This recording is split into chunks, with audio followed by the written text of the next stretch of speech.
Ni version dulu, kena isi bateri pula tau, jenis macam ni. Yang ni dia punya bateri, tempat letak bateri. Yang ni leceh sikit lah, kalau habis bateri kena top up beli kan. Pakai smart door lock yang macam ni lagi senang tau, tak payah ambil kunci. Sebab bilik ni, aku banyak letak barang yang budak-budak tak boleh masuk lah.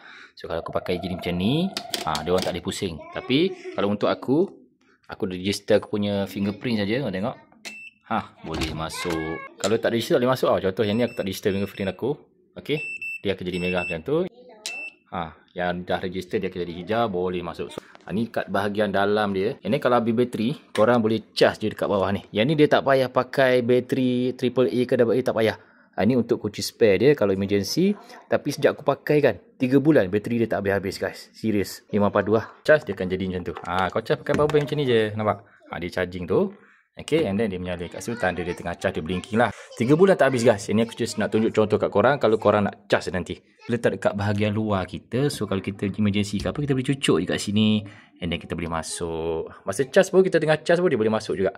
Boleh access tanpa kita tunggu penuh. Okay, so kalau korang nak, boleh tekan dekat beg kuning macam ni. Serius, aku puas hati gila dengan yang ni.